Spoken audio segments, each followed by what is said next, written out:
Saludamos a las autoridades presentes. Señor Flavio Salazar, Vicerrector de Investigación y Desarrollo de la Universidad de Chile. Señor Carlos Peña, Rector de la Universidad Diego Portales.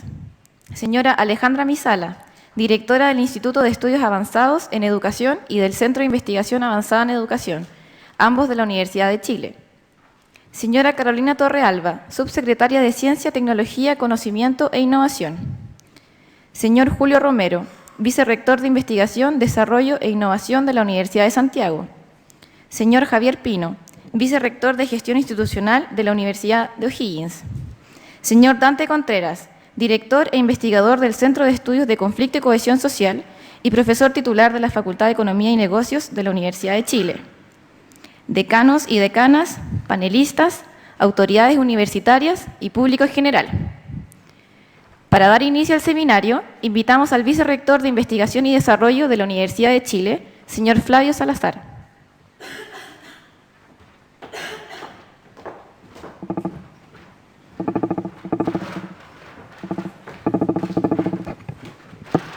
Bueno, buenos días. Primero, saludar cariñosamente a la subsecretaria del Ministerio de Ciencia y Tecnología y Conocimiento e Innovación, Carolina Torrealba, y también aprovechar de felicitarla por la reciente implementación, ¿no es cierto?, de este tan anhelado ministerio que es el fruto de una serie de debates y discusiones similares a los que probablemente hoy día tendremos y que en el fondo marcan un hito que abre ciertas expectativas para el desarrollo de la ciencia y la tecnología y el conocimiento en nuestro país. A nombre del rector Ennio Vivaldi, ¿no es cierto?, quiero también saludar a los organizadores, ¿no es cierto?, a los directores tanto del Instituto de Educación como del Centro de Excelencia, ¿no es cierto?, de Cohesión, el COES, Alejandra Misala y Dante Contreras, por esta iniciativa que me parece que es muy importante. También saludar a los panelistas que son, como ustedes saben, líderes de opinión y que han estado siempre involucrados en diversos aspectos tanto de la gestión como del ideario de lo que significa la ciencia y la tecnología para nuestro país. La Universidad de Chile es un actor importantísimo en este tema de la ciencia y la tecnología. La Universidad de Chile es una de las instituciones líderes a nivel latinoamericano respecto a la producción científica medida en los rankings internacionales más importantes, como el ranking de Shanghái, el ranking Shimago, donde nos posiciona dentro de las principales universidades a nivel latinoamericano. Pero, por otra parte, estos esfuerzos que se están realizando a nivel institucional también generan una cierta expectativa de que todas estas digamos, percepciones que uno está observando, incluso en la última encuesta que publicó CONICYT, del interés que existe en la ciudadanía y en el debate público respecto al papel que tiene que jugar la ciencia en el desarrollo del país, estamos un poco a la expectativa de ver cuáles van a ser entonces los pasos siguientes que nos van a permitir posicionarnos como país en una senda de desarrollo bastante más, digamos, audaz. Y eso hay que decirlo porque en el fondo hemos vencido un poco esta lógica de que las universidades marcan una cierta conflicto de interés respecto a necesidades de financiamiento, cuando en realidad lo que hay que valorar es que es dentro de las universidades, principalmente las universidades complejas, es donde está la masa crítica que va a permitir, ¿no es cierto?, el desarrollo y la implementación de una política de ciencia y tecnología. Y en este sentido, en el debate que ustedes van a tener hoy día, espero que se toquen estos elementos como una visión de interés nacional, no como una visión de interés particular ni corporativo de ciertas universidades. Porque en el fondo lo que nosotros estamos planteando dentro del sector universitario, donde hay una convergencia muy importante, tanto en el CUECH como en el CRUCH, es que las universidades se quieren poner al servicio de una política de ciencia y tecnología, aumentando nuestros niveles de internacionalización, ¿no es cierto?, y convergencia con países que tienen niveles de desarrollo superiores, integración latinoamericana, ¿no es cierto?, investigación transdisciplinaria que permita abordar los grandes desafíos globales que hoy día están acá en el debate cotidiano, como es el cambio climático, ¿no es cierto?, como son las amenazas y las posibilidades que tenemos y que deben ser abordadas desde un punto de vista científico. Yo creo que la Universidad de Chile siempre va a estar abierta para este tipo de debate, escuchando todas las opiniones, siempre con una postura crítica pero constructiva respecto a lo que hay que hacer. Nosotros valoramos fuertemente el esfuerzo que se ha hecho en la implementación de un ministerio que obviamente es un trabajo titánico, pero también estamos muy atentos y muy ansiosos de poder participar en el debate respecto a los contenidos, respecto a las nuevas, digamos, políticas que vamos a implementar, porque es un consenso de que Chile realmente tiene que crecer en el tema de la ciencia y la tecnología. Necesitamos un mayor financiamiento y necesitamos mayores proyectos de desarrollo que en cierta medida impacten no solamente al sector productivo, sino que también al conocimiento, ¿no es cierto?, a la cultura y al desarrollo sostenible. Así que los felicito, espero que tengan una jornada importante. Yo voy a participar en la primera parte del evento, luego tengo otras actividades, pero estoy seguro de que van a ser muy, muy productivas estas discusiones. Muchas gracias.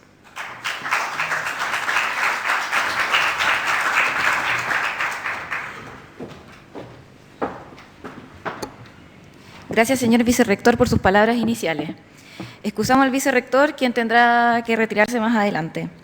A continuación, tomará la palabra la subsecretaria de Ciencia, Tecnología, Conocimiento e Innovación, señora Carolina Torrealba.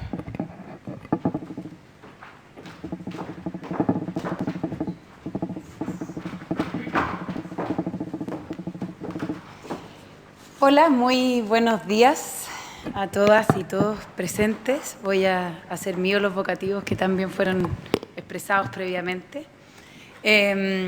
Efectivamente, estos días son días muy felices para nosotros, por logros que a veces parecen pequeños, pero toman mucho esfuerzo y que creemos que también son parte fundamental de un largo proceso.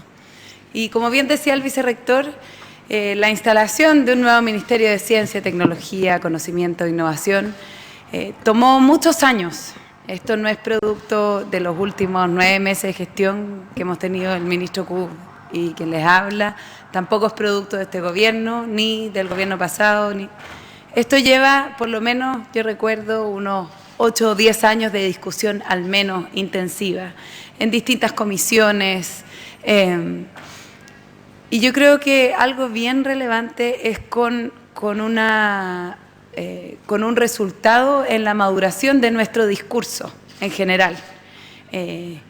Eso ha sido tremendamente positivo y hemos tenido momentos de encuentro también con quienes han gestionado, por ejemplo, este proyecto de ley en el gobierno anterior,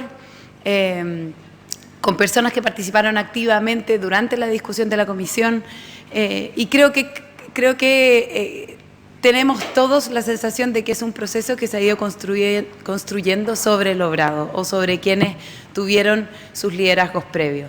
Es así como hoy día lo que estamos implementando es fruto, por supuesto, de la ley que mandata la creación del ministerio, pero también dentro de ese paraguas, digamos, insoslayable, ha habido un trabajo de gestión de intentar avanzar a tener un ministerio cada vez más ancho y más robusto. ¿A qué me refiero con esto? Yo creo que una de las cosas fundamentales de este ministerio y tal vez una de las visiones más importantes que deberíamos ser capaces de plasmar es que lo que no queremos es un ministerio que ponga un corral sobre la comunidad académica y sobre quienes generan el conocimiento, sino que más bien que ayude a fortalecer esta comunidad y lo conecte con la sociedad, lo conecte con el mundo de la innovación, lo conecte con la cultura. Y así es la tendencia en la mayoría de los ministerios que nosotros, o al menos de los países que nosotros admiramos o queremos compararnos. Ministerios o sistemas de organización son un poco distintos, pero sí tienden a ser anchos, digamos, tienden a conectar el mundo científico con el mundo del sector productivo, innovación, o con el mundo de la educación superior, o hay veces que ambos. Esa ha sido parte de nuestra visión y nuestros esfuerzos durante estos meses de poder efectivamente tomar el diseño del ministerio que heredamos y poder cada vez darle un mayor espacio de que se conecte con el sector de la innovación, del emprendimiento de base científica. Y bueno, y aquí hay un punto importante. Ustedes hoy día van a hablar acerca del financiamiento de la educación superior. Yo no les voy a hablar a ustedes de educación superior, pero todos sabemos que es un sistema que ha tenido tremendos cambios, quintuplicándose como sistema, aumentando su financiamiento, pero con cambios también que alteran un poco el orden de cómo se venían haciendo las cosas, trayendo, por supuesto, enormes beneficios, pero también nuevos problemas o nuevos desafíos. Uno de esos nuevos desafíos tiene que ver también con cómo financiamos estructuralmente a las universidades y cómo eso se vincula con esta nueva institucionalidad que viene a dar cuenta del desarrollo científico, tecnológico y la innovación de base científica y tecnológica en el país. Durante un tiempo se alcanzó a discutir y proponer incluso un modelo de ministerio en el que no solamente se extendía ampliamente hacia el sector de la innovación, el sector productivo, emprendimiento de base científica, sino que también se hacía cargo de la educación superior. Eso fue hace bastante tiempo. Yo recuerdo que era de las pocas del mundo de la comunidad científica que me gustaba este modelo. La gran mayoría veía en ello un tremendo riesgo de perder un protagonismo frente al evidente protagonismo que tiene la educación superior. Y claro, ya tenemos otra ley, otro sistema, no queremos volver atrás. Pero es interesante porque a mí al menos me hacía tremendamente sentido por el vínculo absolutamente indestructible que existe entre la comunidad académica, el desarrollo del conocimiento en diversas áreas y la educación superior. Entonces, ya no es así, pero tenemos que encontrar una buena manera, y lo digo, tenemos que encontrar una buena manera porque efectivamente nosotros estamos ayer, como comentábamos recién, iniciando operaciones, pero efectivamente poniéndonos en marcha como ministerio desde el 1 de enero del 2020, cuando se van a hacer los traspasos oficiales, cuando tendremos la nueva agencia. En el marco de construcción de esta institucionalidad, lo que ustedes van a conversar hoy día es un tremendo desafío. Si nosotros queremos que crezca ese menos de 0,4% que llevamos 20 años poniéndolo en jaque, 20 años armando comisiones. Si realmente queremos que eso cambie, esto tiene que ir de la mano, efectivamente, con un sistema universitario robusto y que permita que esto crezca. Entonces son discusiones que están intrínsecamente ligadas. Y es de todo el interés, por supuesto, del Ministerio y mío personal lo que en estas discusiones se genere. Asimismo, como ocurrió con la discusión que nos llevó a la creación del nuevo Ministerio de Ciencia, creo que es fundamental que estas discusiones maduren y maduren también en el contexto del escenario actual que tenemos, en que tenemos finalmente la educación superior en el Ministerio de Educación, el resto de la promoción del sistema de I+D, más I, más emprendimiento, todo lo que ustedes quieran decir, de base científico-tecnológica en otro ministerio. ¿Y cómo hacemos para que ese sistema se potencie? Existen mecanismos, pero sin duda todos quienes están presentes son actrices y actores relevantes en el sistema y es de gran interés poder tener el resultado de estas reflexiones. Después, un segundo punto yo creo que es fundamental también considerar, y voy a también tomar parte de lo que dijo el vicerrector, tomar el contexto actual en Chile. El ministerio se crea también en parte por primero obviamente el diagnóstico como que país no estamos haciendo lo suficiente para poder aumentar nuestra inversión en investigación y desarrollo. ¿Qué significa eso más allá del 0,4, el 0,3, el 0,5, el 1? Significa que en la evidencia comparada sabemos que los países que ponen la investigación, el desarrollo y el desarrollo de tecnologías, el conocimiento en general, como al centro de sus discusiones y al centro o como una herramienta fundamental para enfrentar desafíos, son aquellos países quienes al menos nosotros admiramos y queremos acercarnos y llegar a ellos, o que se acercan a al tan anhelado desarrollo integral. Para ello, uno de los diagnósticos también tenía que ver con la fragmentación del sistema que teníamos y la falta de coherencia de las políticas. Entonces, una de las cosas importantes o algunos de los avances relevantes en esta materia que sí otorga la creación de la nueva institucionalidad es poner bajo un mismo paraguas los instrumentos antes dispersos. Entonces, hoy día estamos creando un ministerio que lo que hace es, por un lado, aunar todos aquellos instrumentos o organizaciones, agencias, programas que estaban dispersos y que respondían a un mismo objetivo, tanto a nivel de ministerio como en la agencia, la nueva agencia que se inaugura el 1 de enero del 2020, y lo que nos va a permitir no solo darle coherencia, sino que darle una mejor gestión. Hoy día teníamos bastantes esfuerzos duplicados, tanto en División de Innovación del Ministerio de Economía, en algunos instrumentos de la Corfo, instrumentos de CONICYT, y hoy día lo que vamos a hacer es, y ya estamos haciendo, es trabajando con quienes lideran aquellos programas y creando esta nueva estructura. Y eso es lo que estamos empezando a poner en marcha hoy. Entonces, la nueva institucionalidad, que, insisto, inicia operacionalmente o administrativamente sus funciones ayer, pero que con eso parte un proceso de instalación que involucra la desconcentración, macrozonas, etcétera, parte entonces con esta visión cuyo objetivo es, por supuesto, fortalecer el sistema científico, pero también el gran desafío de cómo lo conectamos.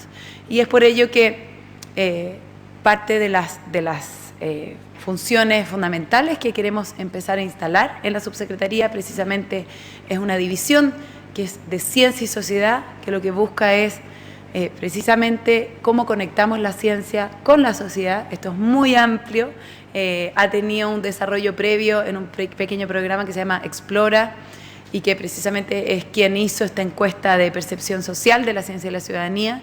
Y por otro lado también una división de innovación que busca conectar mucho más allá entonces con el sector productivo. Asimismo, divisiones de evaluación, monitoreo, estadística, para poder ahora mirar todo el sistema y no solamente, como teníamos antes, alguna fracción o la fracción que se financiaba con el FIC, el Fondo de Innovación para la Competitividad, tenía sistemas de métricas y evaluación. Hoy día eso queremos ampliarlo a todo el sistema, poder tener monitoreo, evaluación y de cómo va creciendo nuestro sistema y, por otro lado, cómo lo conectamos con las distintas facciones de nuestra sociedad. Sin duda que también, para que nosotros y nuestro sistema crezca, tenemos un tremendo desafío como sociedad.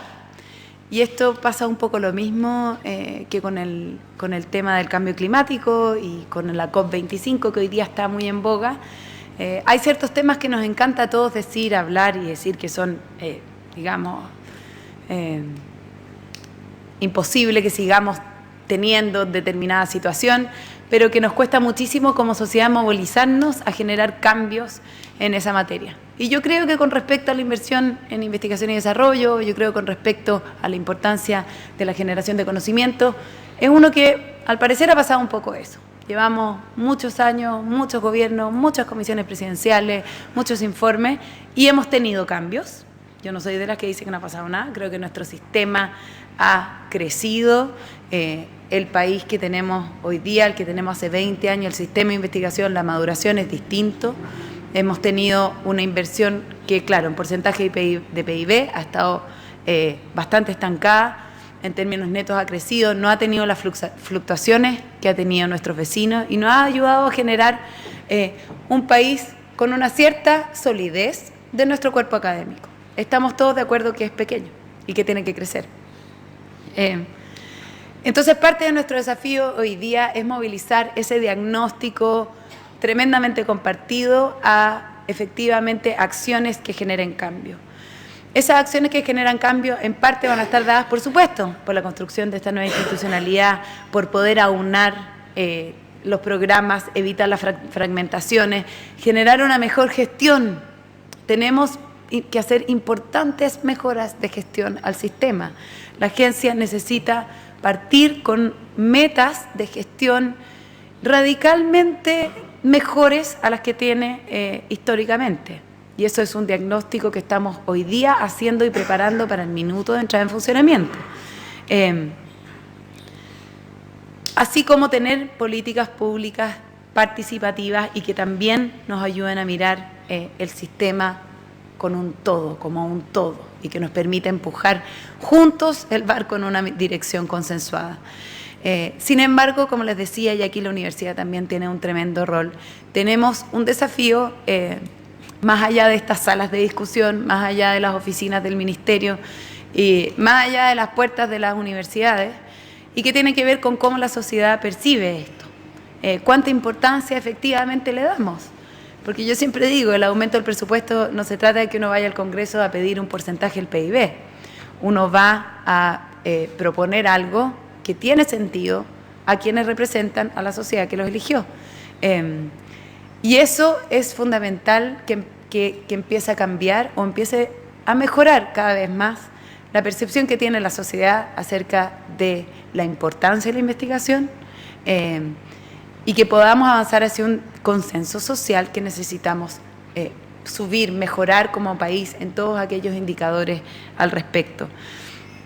La encuesta de percepción social de la ciencia y en la ciudadanía, digamos, que acaba de publicar CONICYT en conjunto con nosotros, Explora es uno de los órganos que pasa al nuevo ministerio, revela cosas interesantes.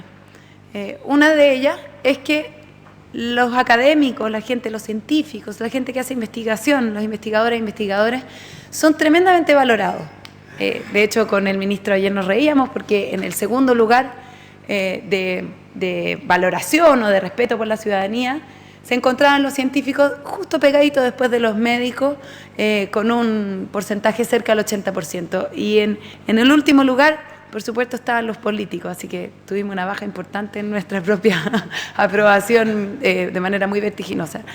Pero esto no se transfiere tampoco a las urgencias o a la necesidad que como país, las mismas personas preguntadas si es que quieren invertir o consideran relevante invertir en determinadas materias, la ciencia y la tecnología no es una urgencia. Más aún, algo que se ha tomado los titulares de esta encuesta, que no es lo que nos hubiera gustado particularmente que pareciera como el titular más importante, tiene que ver con un fenómeno que es creciente, ¿no? Y que tiene que ver con la tendencia creciente. Esto es una encuesta que podemos hacerla, tiene mucho que mejorar, tiene mucho que aporta, pero lo que es importante es que tiene un punto comparativo previo de 3 años anterior, y sí ha aumentado la tendencia de la gente a tener creencias. ¿Ya? La gente cree más ahí le hacen hartas preguntas, en espíritus, en el tarot, en distintas cosas. Eso es un fenómeno actual que ha ido creciendo, ¿ya? Y que crece el espacio para adquirir más creencias y tal vez disminuye, y eso no está en la encuesta, disminuye el espacio para contraponer esas creencias con aquella información que nosotros sabemos que es validada sistemáticamente y que es lo que nos reúne en esta sala. Peor aún, la gente confunde creencias con aquello que se valida sistemáticamente.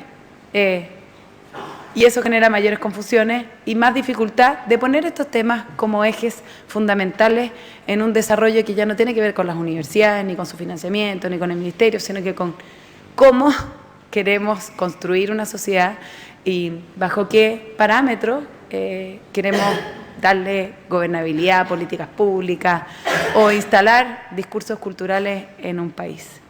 Y me parece que eso es un rol fundamental también de las universidades, y de entender que la importancia de la investigación y desarrollo está mucho más allá que en la academia. Ojalá que les podamos decir a todos los estudiantes de doctorado, yo alguna vez fui una de ellas, que es no solamente importante que tengamos una posición como director de un laboratorio, sino que también es tremendamente relevante el valor y el impacto social que tiene cada una de esas personas que se formen, tengan o no tengan un puesto en la universidad, y ojalá que muchos de ellos no lo tengan, y ojalá que infiltren todas las áreas de nuestra sociedad con esta cultura de la validación de un conocimiento sistemático. Con eso los dejo y les dejo una tremenda jornada. Espero conocer los resultados de esta reflexión y más que nada dejarles al menos este mensaje, que lo que se está discutiendo aquí tiene que ver finalmente con eso, con qué tipo de sociedad queremos construir y dónde queremos poner esto que tanto nos apasiona, que tiene que ver con este conocimiento que se construye en base a ponerlo en evidencia, tal vez destrozarlo y volver a construir sobre él. Muchas gracias.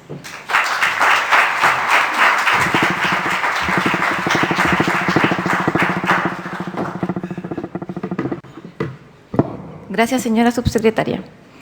Ahora pasaremos a la parte medular de este seminario que nos convoca.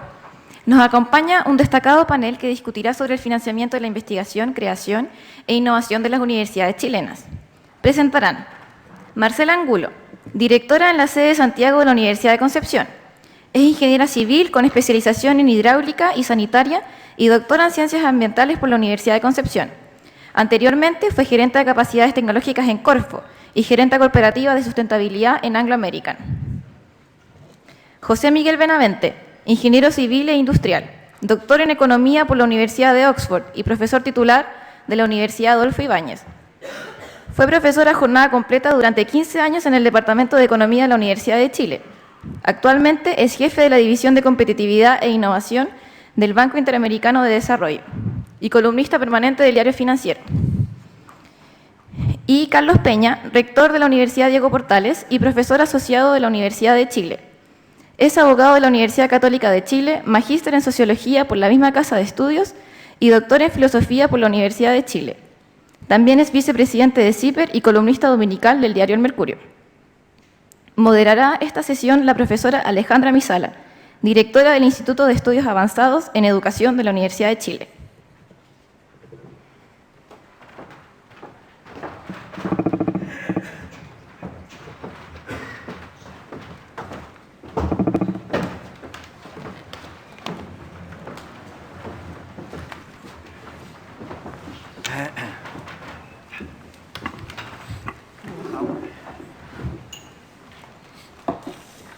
Hola, buenos días a todos y todas.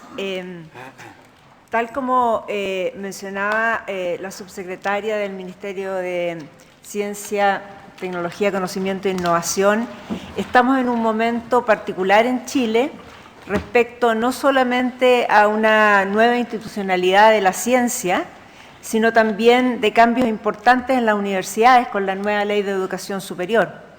Y esos cambios tienen que ver no solamente con financiamiento estudiantil, que es como lo que uno mucho conoce, que es el tema de la gratuidad, pero también con el financiamiento de la investigación, de la creación, y eso es uno de los elementos que queremos conversar hoy día con este panel que, como ustedes ya vieron, es un panel de lujo. Voy a darle la palabra primero a Carlos Peña, para que haga una presentación. Cada uno de ellos va a hacer una presentación y después vamos a dejar tiempo para que ustedes hagan preguntas y comentarios y podamos tener una nueva ronda del panel. Carlos, muchas gracias. 15, 20 minutos. Te vamos a avisar recién. Bueno, ante todo, muchísimas gracias por la invitación a conversar con ustedes acerca de cómo financiar la investigación, la creación y la innovación que las universidades con mayor o menor éxito practicamos. Ahora bien, a fin de analizar este problema, me parece a mí que puede resultar útil distinguir tres cuestiones distintas entre sí, pero todas las cuales se relacionan con el asunto que ahora nos convoca. ¿Cuáles son? Cabría preguntarse las tres cuestiones que en mi opinión debiéramos analizar. La enuncio en el mismo orden en que luego voy a intentar explicarla. Ante todo, creo yo, resulta urgente darse en primer lugar a la tarea de dilucidar conceptualmente qué vamos a entender por investigación, qué vamos a entender por creación y qué vamos a entender por innovación, sin dilucidar, creo yo, el tipo de bien que en cada uno de estos casos se involucra. Me parece muy difícil reflexionar racionalmente sobre este problema, ¿no? Luego, la primera cuestión que debemos hacer, creo, es intentar, permítame reiterarlo, explicitar qué tipo de bien o a qué tipo de bienes llamamos investigación, a cuál creación y a cuál innovación, ¿no? En segundo lugar, y hecho eso, me parece que debiéramos preguntarnos cómo es posible financiar esos bienes, pero sobre todo debiéramos detenernos en una cuestión que suele eludirse en el debate sobre este tema en Chile, y es la pregunta de si acaso el tipo de proveedor de estos bienes tiene importancia a la hora de su financiamiento. En otras palabras, la índole jurídica, el tipo de propiedad, la forma de control o gobierno que el proveedor de estos bienes posea, ¿resulta relevante a la hora de responder la pregunta de cómo financiamos estos bienes? Esto me parece es una pregunta que está en el centro del debate público sobre este tipo de asuntos y que en Chile ha solido permanentemente eludirse en una especie de superstición ideológica que yo no soy capaz de comprender, ¿no? Y en tercer lugar, y una vez que hayamos dilucidado la cuestión conceptual, o sea, la primera, y me haya referido a la segunda, recién ahí creo uno puede mirar la situación en Chile y preguntarse si acaso el sistema de financiamiento de la investigación, la creación y la innovación en Chile es o no correcto, eficiente y justo, ¿no? Este es el orden en que espero resolver estos problemas. Y disculpen por favor la tos permanente, pero estoy con una gripe que... ¿Qué debemos entender por investigación, qué por creación y qué por innovación?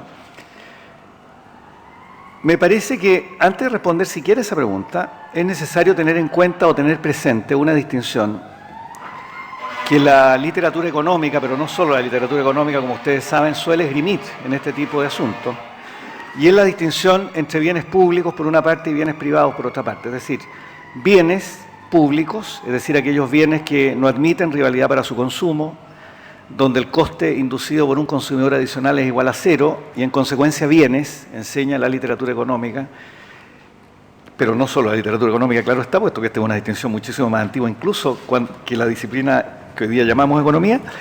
Este tipo de bienes, digo, es inevitable financiarlos con la extracción coercitiva de rentas, porque los particulares tienen pocos incentivos para financiar este tipo de bienes. Como los beneficios que esos bienes proveen no se internalizan en quien los produce necesariamente, entonces se produce eso que suele llamarse la literatura, ¿verdad?, conducta de free rider, y en consecuencia hay que financiar estos bienes con rentas generales.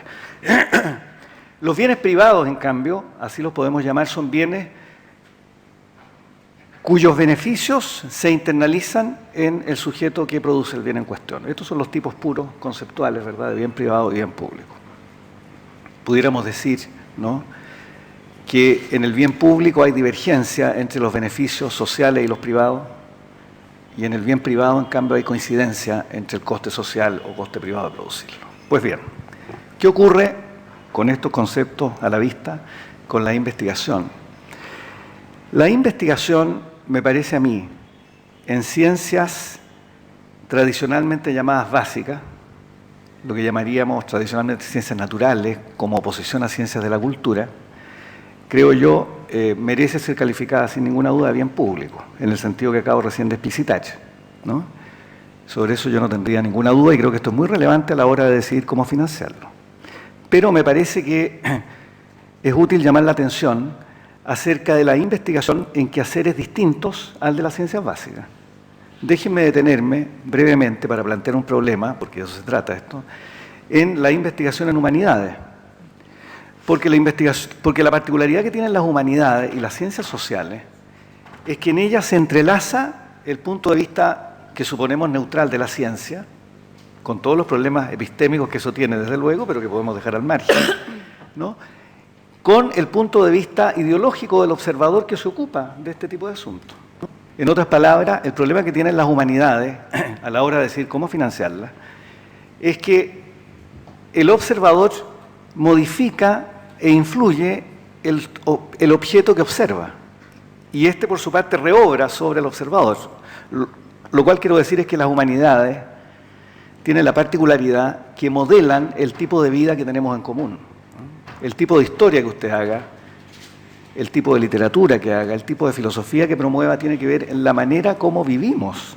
Y en consecuencia, las humanidades tienen una dimensión directa e indisolublemente política. Y me parece que esto debiéramos tenerlo en consideración a la hora de saber cómo financiarla, ¿no?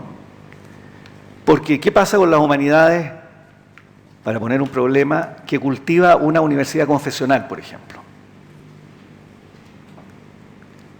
¿Usted diría que debemos financiarla porque es un bien público? Porque a primera vista creemos que la investigación, que toda investigación es un bien público. Yo sugeriría hacer esta distinción. Una cosa es la investigación en ciencias básicas, otra cosa es la investigación en humanidades. Y tratándose de esta última, cabría preguntarse qué ocurre con la investigación en humanidades en instituciones misionales, ¿no? Que las hay en Chile, como ustedes se habrán enterado. Digamos. Bueno, la pregunta es, bueno, una institución misional que, por decirlo así, tiene prefigurado el tipo de orientación que su quehacer investigativo en humanidades realiza, ¿merece financiamiento público o no merece financiamiento público? Me parece que esta es una pregunta abierta que debiéramos discutir, ¿no? Porque una cosa es que usted cultive las humanidades en una universidad, por decirlo así, que abraza solamente el ideal del debate racional, y otra cosa es que usted cultive las humanidades en una universidad que se compromete con la promoción de una forma específica de vida. Es distinto, ¿no? Me parece que desde el punto de vista de los valores democráticos, decidir este asunto es muy importante y no es tan sencillo hacerlo. O sea, no es cuestión de decir la investigación es un bien público. Bien, eso respecto a la investigación. ¿Qué ocurre con la creación ahora? Que es útil que la distingamos de la investigación, porque hemos puesto la vista permanentemente en la investigación, pero la creación es una cosa distinta. Porque en el caso de la creación, yo sugiero distinguir tres tipos de creación. Una es la creación de bienes meritorios, o sea, bienes intrínsecamente valiosos. Que sea el ballet, la ópera, la música de cámara, ¿quién la va a pagar? ¿Verdad? Esta es la creación de bienes meritorios, bienes que consideramos unánimemente, o casi, intrínsecamente valiosos en sí mismos. Otra cosa es la creación, fíjense, por decirlo así, de bienes meramente expresivos. O sea, la creación, digámoslo así, donde usted lo que hace es expresar su subjetividad, o un grupo social quiere expresar su subjetividad. Un grupo juvenil, por ejemplo, quiere expresar su espíritu adolescente con una batucada, por ejemplo. ¿Deberíamos pagar bienes puramente expresivos? Y en tercer lugar, yo diría, está todavía la creación, fíjense bien, de bienes identitarios. En la esfera de la creación de bienes culturales, hay bienes culturales que están atados a la identidad de ciertos grupos sociales, que quizás nos interese proteger. Por ejemplo, la creación de bienes culturales asociados a la identidad grupal, por ejemplo, de los pueblos originarios. Sí, debiéramos protegerlo, creo yo. Y debiéramos protegerlo más que la creación de bienes puramente expresivos. Y quizás más que la creación de bienes meritorios. Tenemos que discutirlo, ¿verdad? Pero la creación también tiene estas tres dimensiones que yo sugiero distinguir. No con el afán de complicar las cosas, sino con el afán más bien de favorecer su intelección racional, ¿no? Entonces tenemos, en investigación yo sugeriría distinguir entre investigación en ciencias básicas, por una parte, la investigación en humanidades por la otra, y en este último caso discutir qué ocurriría con las humanidades cultivadas por instituciones explícitamente misionales, ¿no? En el caso de la creación, sugeriría distinguir entre la creación de bienes meritorios, la creación de bienes expresivos, la creación de bienes identitarios. Debiéramos pensar esa distinción. Y en el caso de la innovación, por su parte, si uno por innovación entiende un resultado ex post, o sea, uno entiende que hay innovación donde hay merecimiento de patente, como la patente es la concesión de un monopolio legal para explotar el bien, a mí me parece que allí podríamos incluso no financiar. Porque si usted financió la investigación básica aplicada, que condujo a la innovación, el producto de la innovación se lo apropia quien lo hizo, mediante una patente. Las patentes, ustedes saben, son eso. Las patentes son concesión de un monopolio legal de explotación de un bien, ¿no? Bien. Eso respecto al primer problema que mencioné adelante. Voy rápidamente al segundo. ¿Cómo debemos financiar estos bienes y tiene importancia la índole del proveedor a la hora de decidir cómo financiarlo? Para poner el asunto con total claridad, ¿tiene relevancia que una institución sea estatal, por ejemplo, y otra privada a la hora de decidir cómo financiar la investigación básica? A mí la respuesta me parece indudable. Si, como vimos delante, la investigación básica es un bien público, en el sentido que explicité, no tiene ningún sentido que usted distinga quién es el proveedor. ¿Verdad? Un descubrimiento científico, una vacuna, por ejemplo, a lo mismo que lo descubra un investigador del Opus Dei o un investigador de la Universidad de Chile o de una miserable universidad pequeña de regiones. Está exactamente lo mismo. Si usted quiere promover investigación básica y la concibe como un bien público, es evidente que el tipo de proveedor no importa. ¿Ya? Ahora, sin embargo, y en consecuencia creo, la investigación básica debiera financiarse con rentas generales, ¿no? Ya veremos mediante qué instrumento, pero este debiera ser el principio. Distinta es la situación, creo, de la investigación en humanidades, porque yo ahí haría la distinción del tipo de institución en cuyo interior las humanidades se cultivan. ¿Ya?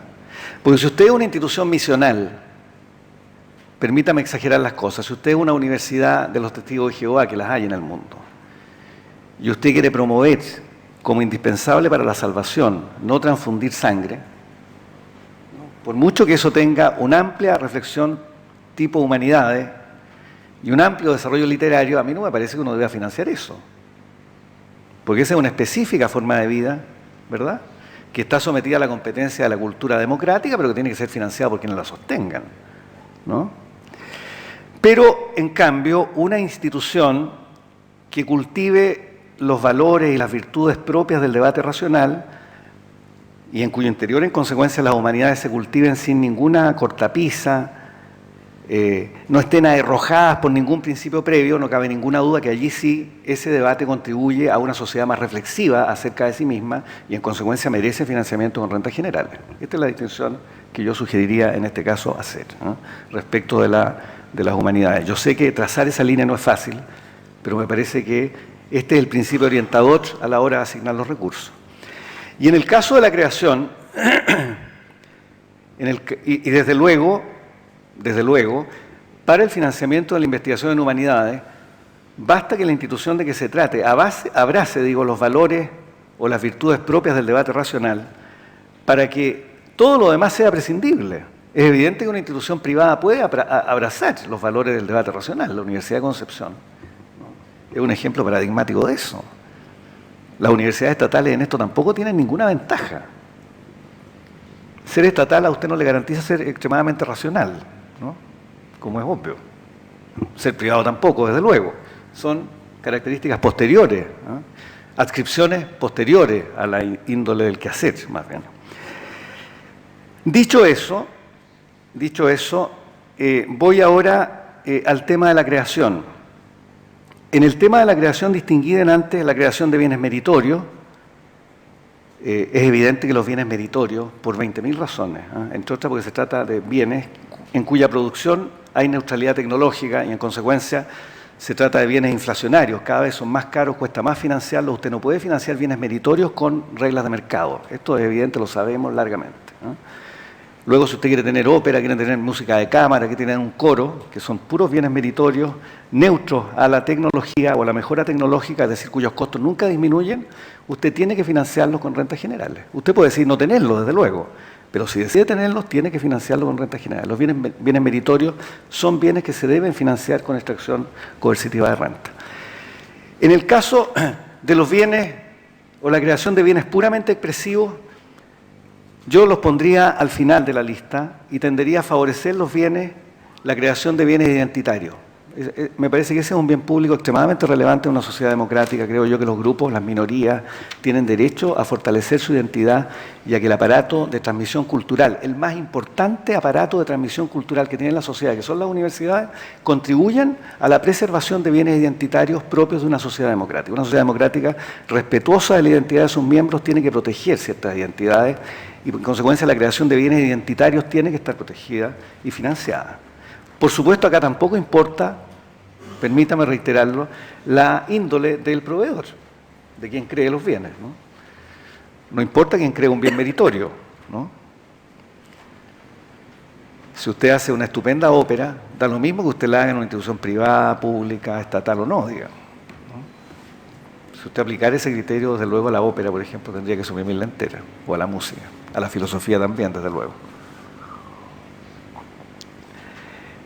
Dicho todo lo anterior, finalmente el tema de la innovación, ya dije, me parece a mí que en el tema de la innovación, si uno entiende, por supuesto, que aquello que conduce a la innovación está financiado en la investigación aplicada, y entiende por innovación en consecuencia un producto ex post considerado innovador, que es un requisito legal en todo el derecho comparado para conferir patente, bueno, la patente paga la innovación exitosa, en el entendido desde luego que la investigación que condujo a ella está financiada bajo el primer ítem, ¿no? Esto es lo que yo diría. Voy en consecuencia ahora, finalmente, en los 2 o 3 minutos que quedan, a la tercera y última cuestión. ¿Qué ocurre ahora con las políticas de financiamiento en Chile? ¿Se resultan adecuadas a la luz de los criterios y reflexiones que acabo recién de formular? Miren, en Chile hay básicamente 2 instrumentos de financiamiento de la investigación, de la creación y de la innovación, fundamentalmente, ¿no? Uno son los financiamientos, digámoslo así, que suelen llamarse basales, que son financiamientos directamente institucionales, que en el caso del sistema de financiamiento de la educación superior en Chile es el aporte fiscal directo, ¿no? No sabemos, sin embargo, si el aporte fiscal directo, aquel que reciben directamente las universidades en razón de un criterio histórico, es decir, en razón de aquello que recibían en el año 1981, cuando se modificó la Ley de Educación Superior, no sabemos, digo, si acaso el aporte fiscal directo que reciben las universidades, cuánto de él se destina a investigación. Es probable que haya ahí un traspaso a docencia de pregrado, es lo que yo creo, ¿no? O sea que ese aporte institucional que en puridad de conceptos uno diría puede ser un aporte destinado a investigación, a fortalecer comunidad académica, yo entiendo la impresión que allí lo que hay es un subsidio encubierto también a la docencia, por esa vía. Y se trata además de un aporte fiscal directo que tiene o que se ejecuta o se asigna más bien con el peor de los criterios, que es el criterio histórico, ¿no? Cuya racionalidad es totalmente discutible, porque que usted piense que lo que hizo ayer es necesariamente bueno y tiene que hacerlo mañana, es evidentemente absurdo, digamos, ¿no? O sea que la razón para usted hacer algo hoy día sea porque lo hizo ayer, si usted se comportara de esa manera, sería una persona torpemente conservadora. Pero bueno, este criterio tan poco racional es el que tenemos en el aporte fiscal o el aporte basal o institucional en el sistema universitario en Chile. Tenemos, por otra parte, otro instrumento que yo lo estimo extremadamente valioso, pero que tiene defectos, que es el FONDESIT, o sea, el Fondo Nacional de Investigación Científica y Tecnológica, que tengo la impresión, no he visto las cifras últimamente, es una de las principales fuentes directas de financiamiento de la investigación en Chile. De la individual. De la individual, cuyo defecto, sin embargo, es que es individual. No financia programas de investigación a los lacatos, digamos, o sea, programas asociativos con objetivos colectivos de investigación, sino proyectos puramente individuales. Y en Chile no tenemos, hasta donde yo recuerde, financiamiento de proyectos en base a resultados. O sea, proyectos de investigación donde ex ante los financia el proveedor, pero que si tiene éxito los financian entonces rentas generales. Esto existe en algunos sistemas universitarios, me parece que es digno de considerar. Por supuesto, cualquier sistema de financiamiento que logremos idear será mejor, creo yo, que el que hoy día tenemos, que a mí me parece realmente que es muy defectuoso, ¿no? Debiéramos tener un sistema que, sin deteriorar los logros mayores del sistema, por ejemplo, sin deteriorar la situación de la Universidad de Chile, la Católica, en materias de investigación básica o Concepción, que son las instituciones de investigación, digámoslo así, más sofisticadas, más complejas, más productivas del sistema, pueda ir incorporando otras instituciones también a niveles altos de desempeño en esta materia. Pero para hacerlo, creo yo, realmente es imprescindible tener en cuenta las distinciones que antes mencioné, ¿no? Se ha discutido poco de cómo financiamos la investigación en humanidades, permítame repetirlo.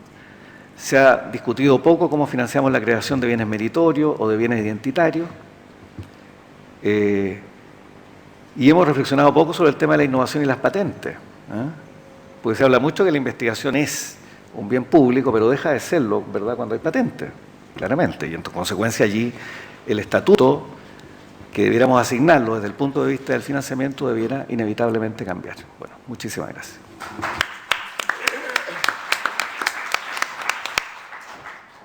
Muchas gracias, Carlos, por tu presentación. Nos deja mucho para conversar. Voy a darle la palabra ahora a José Miguel Benavente. Por supuesto. Sí. Buenos días a todos. Muchas gracias, Ale, Dante, por la invitación a discutir sobre estos temas que son fascinantes. Y quisiera también hacer mi presentación basada en 4 puntos. Uno, complementar a algunos conceptos que el rector Peña ha mencionado, de los cuales yo creo que son tremendamente valiosos en esta discusión. Segundo, hablar un poco también una dimensión complementaria, espero, con respecto al tema del diagnóstico en Chile en esto. Tercero, bien brevemente con lo que se quiere hacer con respecto al tema de financiamiento de la investigación, la creación y la innovación en la universidad. Y otro, qué es lo que se podría hacer en estos temas. Con respecto al primero, quisiera complementar un poco lo que se ha dicho previamente, esta idea de la innovación. Me voy a concentrar sobre todo en el tema de la innovación. En realidad, la innovación está constituida por 2 partes. Una parte en lo que tiene que ver con la factibilidad técnica de llevar adelante alguna idea, y lo otro con la factibilidad económica. Económica en el sentido amplio de la palabra. Es decir, de alguna manera que lo que se está produciendo genera un valor a un tercero. Ese tercero puede ser el mundo productivo, pero puede ser la sociedad. Y yo creo que haría una distinción con respecto a lo que comentaba el rector con respecto a esa generación de valor. Es cierto que lo que los economistas llamamos esta falla de mercado de la apropiabilidad del beneficio que genera el conocimiento. No el conocimiento lo apropiable, sino el beneficio económico potencial que tiene. Pero los números muestran que del 100% de las patentes que se registran, solamente el 7% generan valor. O sea, el 93% de las patentes que se registran en la oficina internacional no generan ningún tipo de royalty. Por lo tanto, ese espacio de ideas que se transforman potencialmente en valor, muchas veces no terminan generando ese valor para quienes financian eso, principalmente por un sinnúmero de cosas. En algunos casos por bloqueo, por industriales, otros efectivamente porque la propuesta de valor no es valiosa para quien se supone que la puede usar. Y esa es la distinción que la literatura hace con respecto entre invención, que es principalmente que sea técnicamente viable, e innovación, que es viable técnicamente se transforme en algo valioso para un tercero. Y lo más importante de todo, de quien define lo que es valioso, no es quien lo desarrolla, sino que puede ser, por ejemplo, a través del mercado, decisión, disposición a pagar, por ejemplo, por ese servicio, por ese bien, o la sociedad porque haya un mecanismo de predicción, por ejemplo, de desastres naturales u otro tipo de bien público. ¿Sí? Y creo que eso es tremendamente importante en el proceso de cómo hoy día las universidades se están planteando en eso, que lo voy a dejar para el 4º punto con respecto al tema de la innovación. Otro tema como conceptual que creo que también es importante, que adelantó el rector, que es fundamental, el tema de las distintas fuentes de financiamiento. En realidad, esto conceptualmente hay muchas fuentes de financiamiento que tienen el sistema universitario en el mundo. Uno tiene que ver con este sistema que es el equivalente, ¿no es cierto?, a estas asignaciones públicas, se llama el tipo block grant. En el fondo es una asignación que se hace desde el Estado, ¿no es cierto?, con recursos principalmente con impuestos generales hacia un conjunto de actividades, ¿no es cierto?, a veces definidas por la misma universidad, donde el Estado pierde un poco de control de lo que se hace con eso. El segundo, el sistema muy estandarizado en Chile, que parece como que fuera evidente, pero en realidad Chile es un caso bastante particular, que es este sistema por concurso, donde Fondesit es el principal, que además de alguna manera genera un conflicto desde el punto de vista de la potestad de quién es el responsable, porque obviamente los concursos individuales es el investigador, que paga un royalty, en el fondo el 17% a la universidad, pero de alguna manera, como diríamos en términos futbolísticos, el pase es del investigador y no de la universidad. Pero no estoy diciendo una crítica, estoy diciendo una caracterización del sistema. El tercero es lo que se llama público, pero por desafíos, que en Chile es que casi no existe, que es el equivalente más o menos esto por los resultados, que en general no son las equivalentes de los National Science Foundations o los CONICET de nuestro país, sino que principalmente son instituciones públicas, plantean ciertos desafíos, principalmente ellas son ministerios sectoriales. En Estados Unidos sería el Ministerio de Defensa, para bien o para mal, pero lo hace muy fuertemente, el Ministerio de Salud y sobre todo el Ministerio de Energía, en el cual plantea ciertas problemáticas que tiene y le pide al mundo universitario, ¿no es cierto?, resolver, ¿no es cierto?, y hace, en el fondo, financiamiento. Sabrán ustedes que más o menos el 80% de investigación de esta característica básica en Estados Unidos es de ese sistema, y no es por el sistema de concursos, entre el 10 y el 15%, que es muy importante también en el contexto europeo, donde en Chile tenemos muy poco de esto. Eso es lo que tiene que ver con el ámbito más público, pero hay otras 2 que tienen que ver con el sistema privado. Una, habida cuenta de las distinciones que hacía el rector Peña con respecto con la orientación que puede tener eso y los intereses. Uno que es por la demanda del sector privado. En el fondo es cuando empresas o un conjunto de empresas tienen, por ejemplo, estructuran un problema y le piden a las universidades a través de su ámbito de investigación que resuelva, donde obviamente los derechos de propiedad, un tema bien complejo de resolver, ¿no es cierto?, es una negociación que hay entre ambas partes. Pero hay otros, en el fondo, que es liderado por la oferta. es lo que hoy día se llama principalmente los startups de base científica y tecnológica que salen desde las universidades, pero que tienen una orientación a generar un negocio en el mundo privado y que de alguna manera tampoco está muy desarrollado en Chile, pero son sí fuentes significativas de financiamiento en países como por ejemplo Israel y Corea, en los cuales participan activamente, ¿no es cierto?, en el financiamiento de startups, que se transforman los científicos como parte, pero no controladores, ¿no es cierto?, de estas empresas, aportando su conocimiento en las ideas originarias, pero después participando, ¿no es cierto?, en el desarrollo de estos negocios. Eso diría taxonómicamente que son a lo menos 5 ámbitos, los cuales hay 2 más o menos desarrollados en Chile y 3 que poco desarrollados que podríamos mirar con más cuidado. Otro elemento de distinción que creo que es importante es esta idea, en el fondo, que tenemos que una característica histórica chilena que tiene que ver que el mundo científico-tecnológico y el mundo universitario son cada uno menos lo mismo. O sea, uno alberga dentro del otro, que no necesariamente es así en otros lugares. Y obviamente cuando uno pesa el tema del financiamiento, creo que hay que también tenerlo a la mano. Por ejemplo, en Alemania es caracterizado, por cierto, el extremo, ¿no es cierto?, de instituciones de investigación que están fuera del ámbito universitario. Por ejemplo, Fraunhofer, ¿no es cierto?, Max Planck y otras instituciones en las cuales sí las universidades participan, y esta es la idea de consorcio universitario, que en Chile a través de programas como Ingeniería 2030 y otros ha empujado, de generar un espacio, por ejemplo, de centros de investigación, y que esto tiene una ventaja enorme en lo que tiene que ver con el uso de infraestructura, particularmente de lo que se llama infraestructura mayor, ¿no? Esto de alguna manera escapa el problema de que cada universidad o cada facultad, en el límite de cada investigador, quiere tener su acelerador de partículas o su investigador o su, ¿no es cierto?, microscopio electrónico, y para esas infraestructuras que son de una escala relativamente mayor, uno genera consorcios donde participa un grupo de universidades, y esto está afuera del alero directo, ¿no es cierto?, no solamente físico, sino también jurídico de la universidad, cada una en forma aislada. Y otra, la investigación que se hace en el mundo privado, obviamente las complementariedades, donde para qué vamos a discutir de eso es bastante atrasado, ¿no es cierto? Los números muestran tanto de investigación como de número de investigadores que participan en el sector privado. Y finalmente, desde el punto de vista conceptual, quisiera hacer una distinción con respecto al sujeto, lo cual nos llama hoy día el interés, que el rector también lo mencionaba previamente, en otra dimensión distinta a la que él mencionaba, que es esta idea de una taxonomía universitaria en función de sus objetivos y actividades.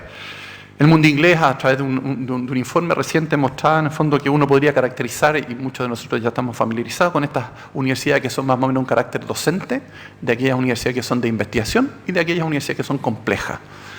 Donde las universidades de investigación son aquellas universidades donde tienen algunos programas de doctorado, ¿no es cierto?, tiene algo de investigación, pero está asociado a ciertos ámbitos bastante reducidos y que aquí en Chile existen. Y las universidades complejas son aquellas, en el fondo, que buscan una amplitud desde el punto de vista de las disciplinas y los ámbitos en los cuales es un mandato, ya sea histórico o más o menos pertinente, corriente, las empuja. Eso, desde el punto de vista como analítico, yo creo que ayudar, espero complementar lo que decía el rector con respecto a entender un poco el tema del financiamiento. El segundo tema que gustaría ver es el tema del diagnóstico en Chile. Yo coincido absolutamente con el rector Peña, que en el fondo hay 2 mecanismos principalmente, y hay una especie de subsidio cruzado, ¿no es cierto? Pero yo diría que hay, no estoy tan convencido, habría que mirar los números, el subsidio cruzado va del aporte fiscal directo a los temas de investigación, que también, exacto.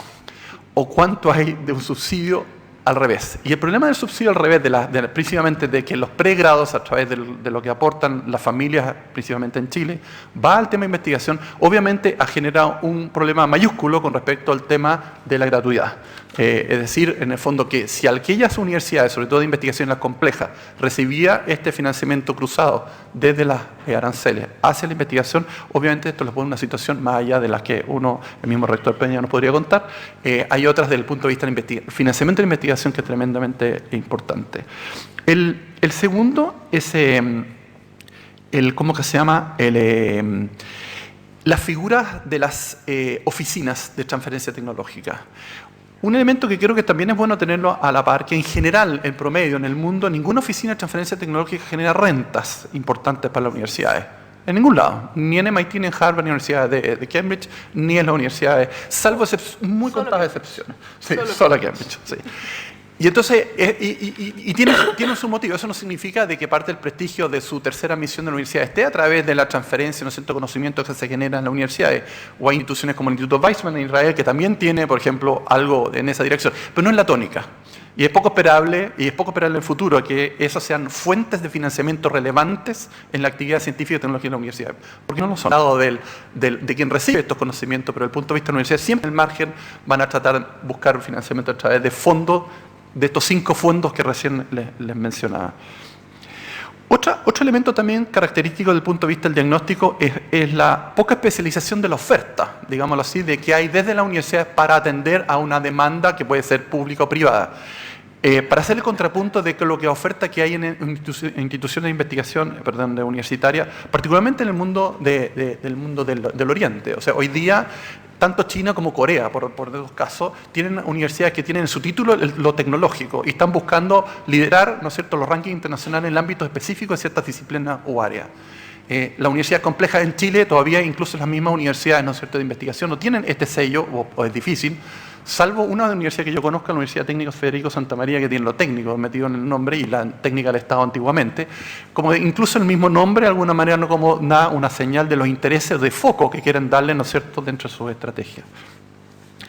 Y finalmente yo diría, hay una especie que esto largamente discutido tanto en el ámbito universitario como fuera de él, una inconsistencia en los regímenes incentivos de evaluación que tiene el claustro académico y la investigación, ¿no es cierto?, con respecto a esta dimensión que se le pide a la universidad. Sobre todo si hay un vínculo más cercano, ¿no es cierto?, con estas demandas, tanto con públicas como privadas. El régimen de incentivos, de alguna manera, que existe internamente, en a lo menos decir que es algo de inconsistente en esa. Y lo que tiene que ver también, ¿no es cierto?, los regímenes asociados a esto con la gestión del conocimiento, que de alguna manera en nuestras universidades es bastante, creo, en términos comparativos, deficitarios. Más allá de esto, la evidencia que tenemos poca, y ya me ha tocado personalmente escribir un par de papers académicos sobre esto, es que aquellas instituciones públicas o privadas que se vinculan con la universidad a través del financiamiento de actividades científicas y tecnológicas, muy bien.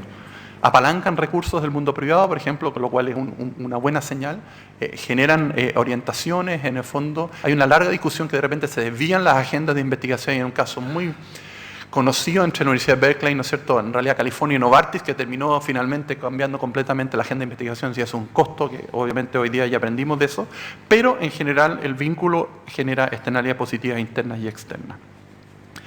El tercer punto que quería mencionar es, en este contexto, qué es lo que se quiere hacer, y obviamente esto es una decisión de la cual no me voy a meter, una decisión de política, y obviamente ya la secretaria mencionó que esto está adentro, y entiendo que hoy día salió en el diario el ministro anunciando de que va a haber una discusión sobre una política, por lo menos de este gobierno, de qué es lo que quiere hacer en esta dimensión.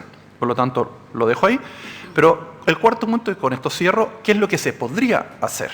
Y esto es una opinión bastante personal, y esto obviamente no comprometo ni siquiera al Banco Interamericano de Desarrollo, en el cual formo parte, ni a la universidad que también estoy, sino que lo digo como persona natural de una opinión de las cosas. Con estos temas. Primero, el tema del financiamiento, yo creo que es clave hacer una distinción analítica de quién tiene al frente, por ejemplo, el Estado en términos de la institución. O sea, si son universidades que son del tipo más docente, sino de investigación, o compleja.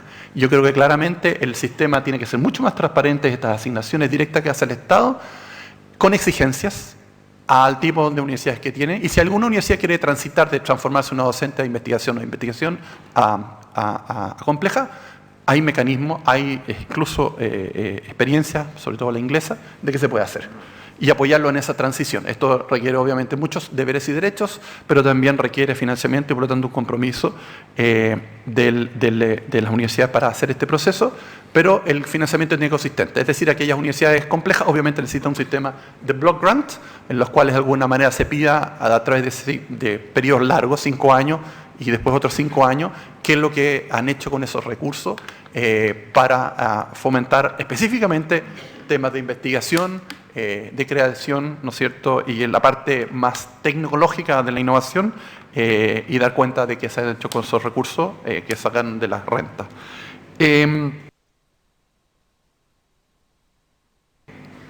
Lo segundo, empujar un poco esta idea del financiamiento público por desafío. Yo creo que es un tema bien relevante hoy día, sobre todo, no tienen que ser solamente desafíos privados, pueden ser o sectoriales, o nuevos sectores como puede ser el tema de lo que ocurre en lo solar, los temas de agua, etcétera, sino desafíos colectivos. El calentamiento global es uno, el desastre natural es otro. En realidad Chile está lleno de singularidades, por decirlo también metafóricamente como otros conceptos, ¿no es cierto?, los que están en el norte, en el sur, que nos hacen bastante únicos y por los cuales uno puede pedir que el Estado, ¿no es cierto?, él como mandante, representante de todos los ciudadanos que le interesan estos temas, pueda hacer un financiamiento en términos de desafíos.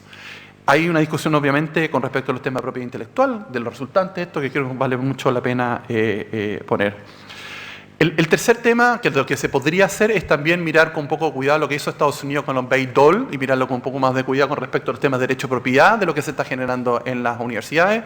Obviamente eso es un cambio en el caso norteamericano muy fuerte, que genera un cambio bastante fuerte también en el régimen de incentivo que tenían los investigadores, que más o menos, grosso modo, 1/3 de los beneficios asociados a la propiedad intelectual le iban directo a él, 1/3 iban a la facultad y 1/3 en la universidad, y esto era conocido a la hora de las negociaciones que tenía la universidad con 1/3, sobre todo en el mundo privado. Y mirar también estos consorcios universitarios con más cuidado de varias universidades fuera de la universidad asociada a investigación. Eso para el uso, sobre todo, de infraestructura mayor, que creo que es tremendamente útil, en los cuales yo creo, y hay bastante evidencia, hay una subutilización de lo poco que tenemos, y por lo tanto creo que es tremendamente interesante buscar un régimen complementario a lo que ya se viene haciendo en esta dimensión.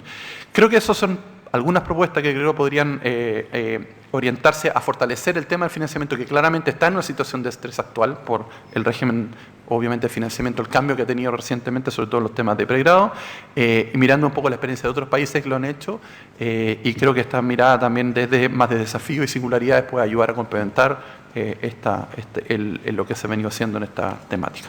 Con eso termino. Muchas gracias.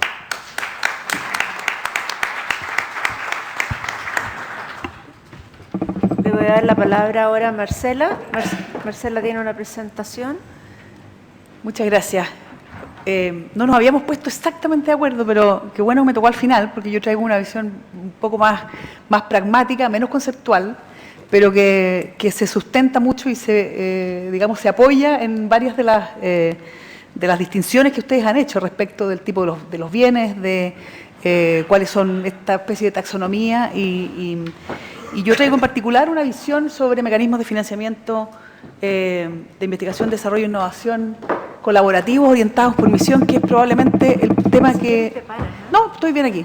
Que creo que es el que está probablemente más débil, y lo comentaba recién José Miguel, porque si bien tenemos mucho que hacer y tenemos que aumentar, ¿no es cierto?, la inversión en ciencia y tecnología, en investigación y desarrollo, desde la lógica de la oferta, ¿no es cierto?, hacia la investigación básica.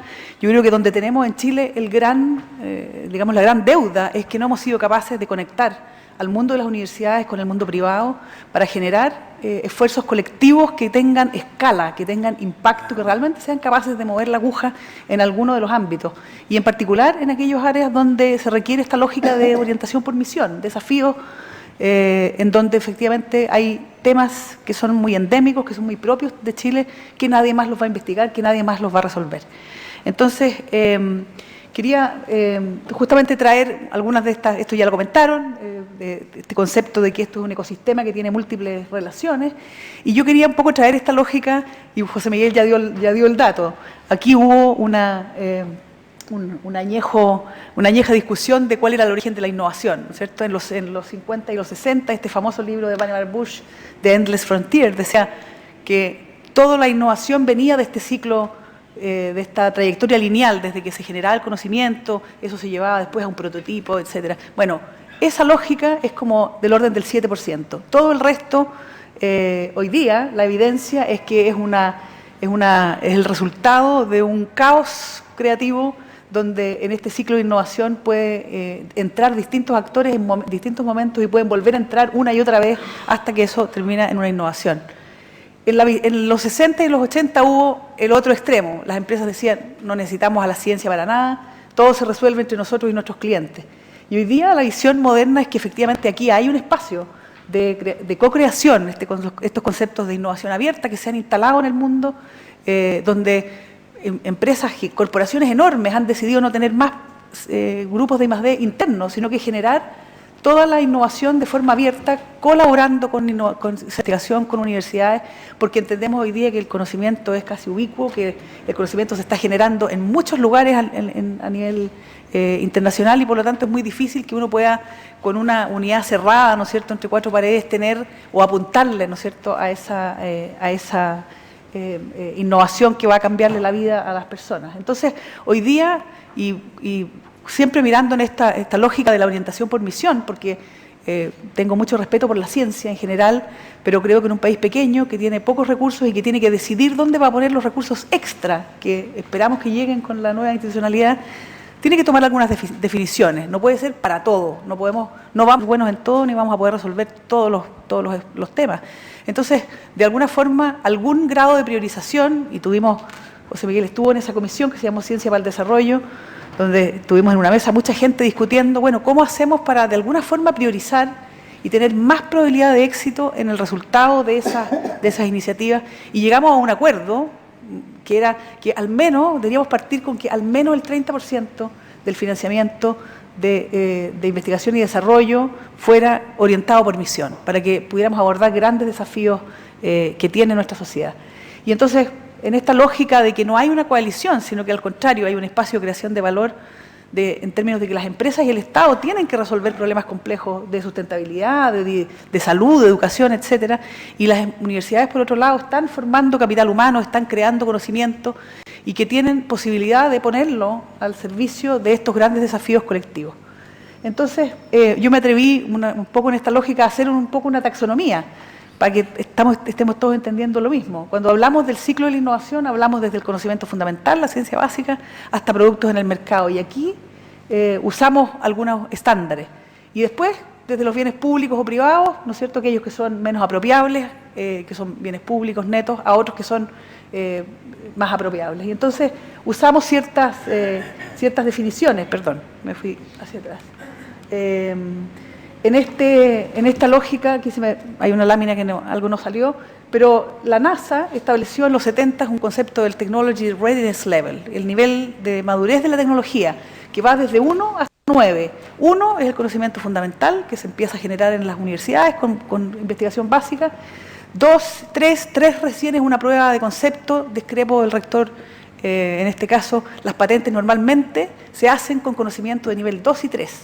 Y todo lo que queda en el ciclo de la innovación para que ese concepto se transforme en un prototipo y después en un piloto, en condiciones preoperacionales y después en un piloto, digamos, operacional, hasta que es un producto en el mercado que es 9, hay un ciclo enorme, con un riesgo tecnológico enorme, y por eso es que todo el mundo, incluido Estados Unidos, financia a fondo perdido la innovación hasta al menos el TRL-7. Hasta al menos el TRL-7. Esa es la evidencia que hemos podido recolectar justamente mirando cuando sale en la ley de ciencia y tecnología, ¿no es cierto?, este artículo famoso del CONICET de que la modificación del artículo 9, en términos de que cuando hay una patente, entonces, bueno, los investigadores van a tener que devolver los recursos. Todo el mundo, incluso Estados Unidos, Israel, que es un ecosistema muy, muy sofisticado y que toma mucho riesgo tecnológico, asume el financiamiento de la investigación básica, aplicada e incluso la innovación, al menos hasta el TRL-7, que es cuando ya está un producto en un concepto de un piloto preoperacional, ¿no? Entonces, aquí también hay que ponernos de acuerdo hasta dónde vamos a considerar que hay riesgo tecnológico, que hay apropiabilidad, que no es perfecta, ¿no es cierto?, que el mercado o que las reglas del mercado no van a resolver todos esos temas. Y después tenemos otra forma de clasificar, ¿no es cierto?, los resultados de la investigación, desarrollo e innovación. Hay innovación también en bienes públicos, hay innovación en bienes club.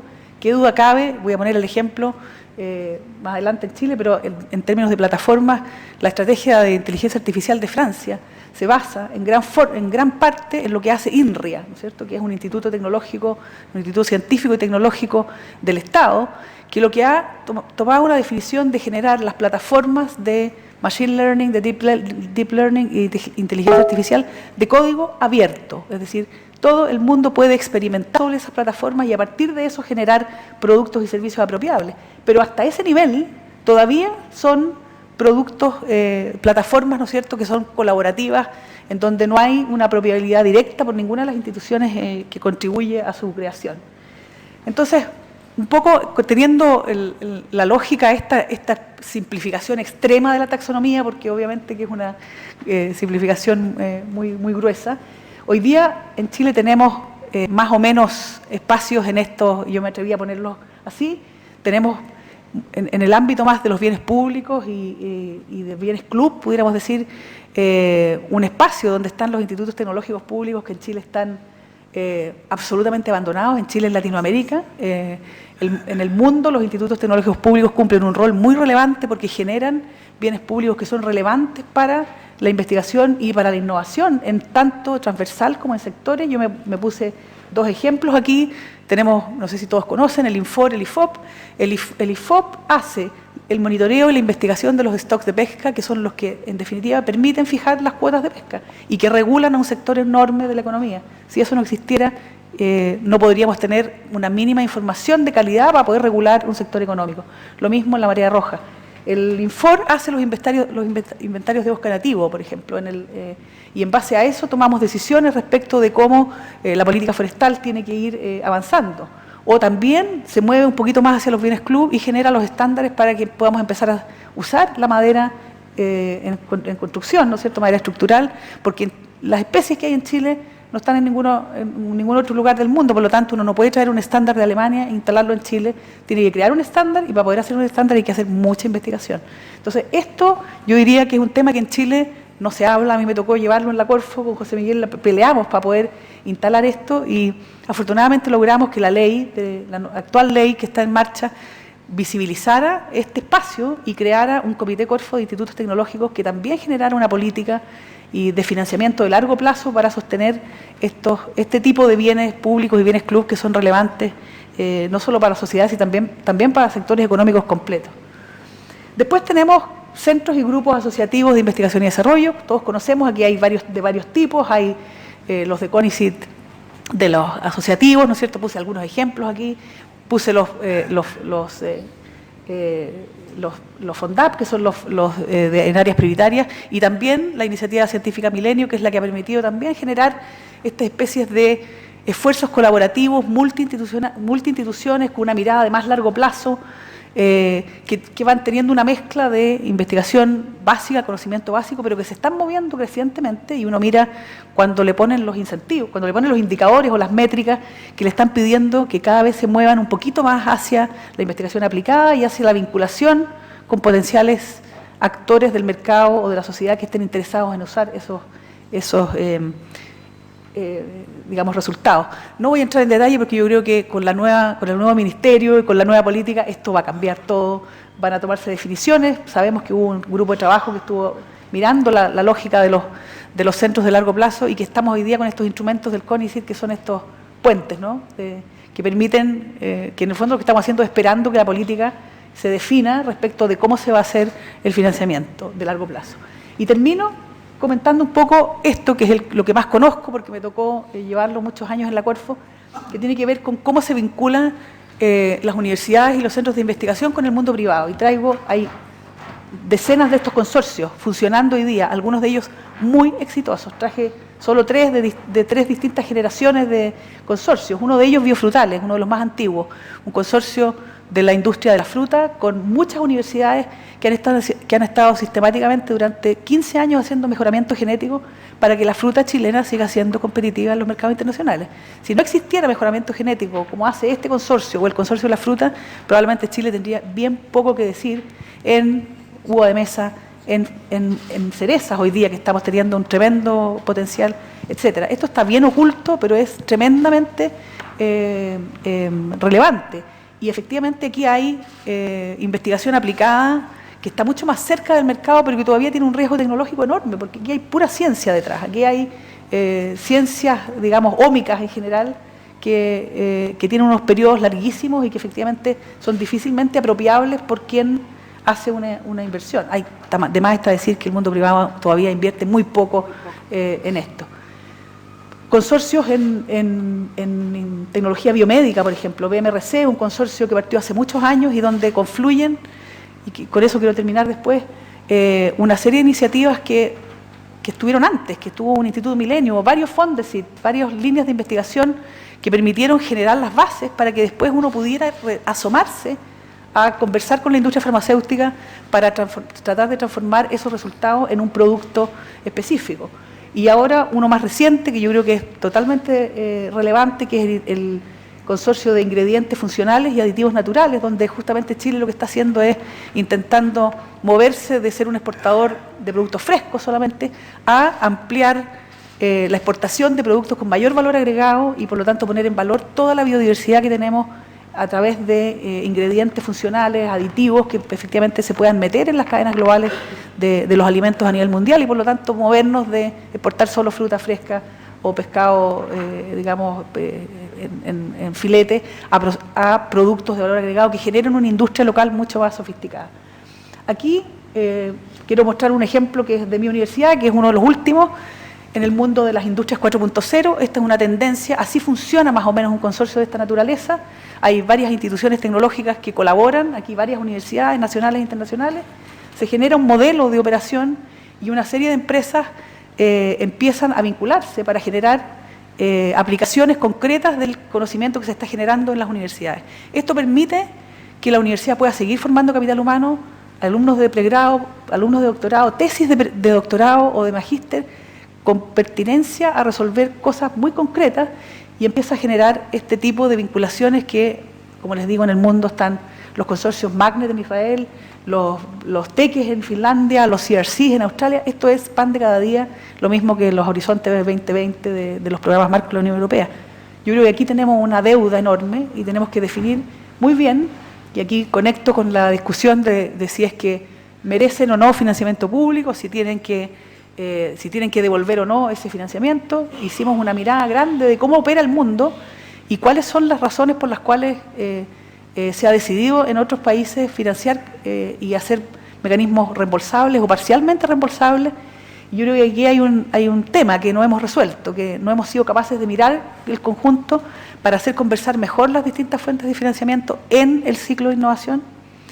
Y lo segundo es que si queremos realmente atraer a los privados, que son los que tienen que aumentar probablemente 10 veces su inversión. El Estado tiene que pasar, hoy día el Estado hace 0,23, ¿no? Porque de los 0,37, 0,23 es público, universidades, 0,13, un tercio es los privados. Son los privados los que tienen que aumentar 10 veces su inversión.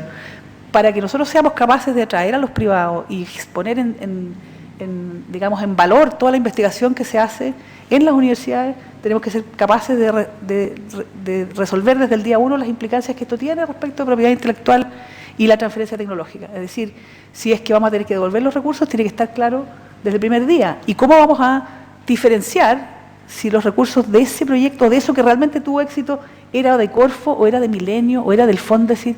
Yo creo que tenemos un problema serio. Como quedó establecido en la ley, es bastante negativo. Vamos a tener que resolver eso, porque si no lo resolvemos, no vamos a poder atraer inversión privada que realmente haga ampliar el impacto de la investigación y desarrollo con pertinencia a nuestros problemas y nuestro desarrollo productivo. Eso, gracias. Muchas gracias.